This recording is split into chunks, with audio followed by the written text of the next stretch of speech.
పాలు కాదు, పిండితే పెరుగు వస్తుంది.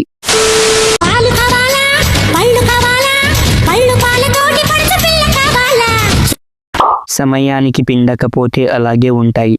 ఒరిజినలేనా మావా అవి అసలు? ఏమో సార్, వేసుకునే అలవాటు మీకు తెలియాలి, మాకేం తెలుస్తుంది? ఏంట్రా బాబు ఆ పాల ట్యాంకులు?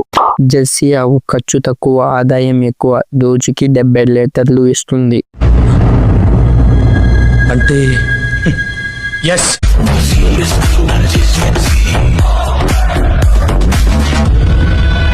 నాకు ఆ సముద్రం తప్ప ఏది కనబడటం లేదు ఫ్రెండ్స్. బీచ్ ని ఎవడు చూడడు మావా. అలా కాదురా ఎరుపు కూడా. అబ్బా పిసికి పిసికి తినాలని ఉంది. పిల్ల బక్కగా ఉన్నా కాయలు పెద్దగా ఉన్నాయి. అన్ని కనపడేలా పెట్టుకుంటుంది. బిడ్డకు చంబు భలే దొరికింది. నీ పిజ్జి చూస్తుంటే నా ఫింగర్ లేస్తుంది. మీ దుంపలు మీరెక్కడ తయారయ్యారా బాబు?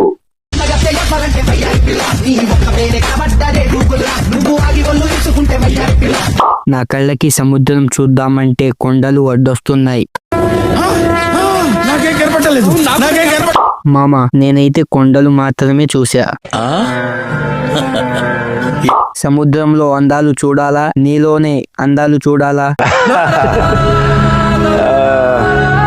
గాలి బాగా తగులుతుంది కదూ.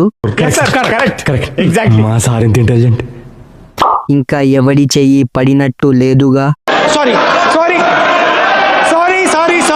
ఈ సముద్రంలో ఈత నేర్చుకోవాలని ఉంది మామా.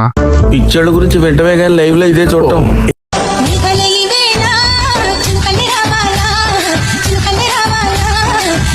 ఈ 2 చిలుకలతో దాహం తీర్చుకోవాలి. అదెవరో కనుక్కో, నాకు కావాలి. కాయలు కోస్తారు, జాగ్రత్త.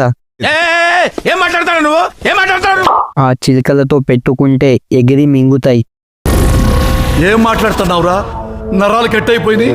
ముందటి చిలుక నీకు, వెనకాల చిలుక నాకు మావా.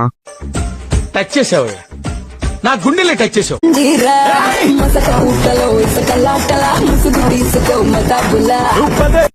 ఎవడు చేసుకుంటాడో గాని తెల్లాట్లు జాగారమే.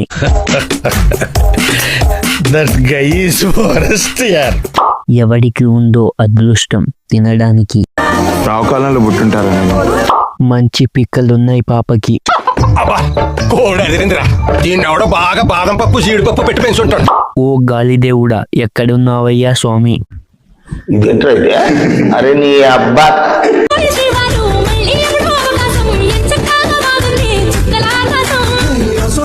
గుంట చిన్నదే కాని కాయలు పెద్దవి. వాడే ఉద్దేశంతో అన్నాడు. ఏ పాలు తాగి పెంచుకున్నావే ఇంత పెద్దగా?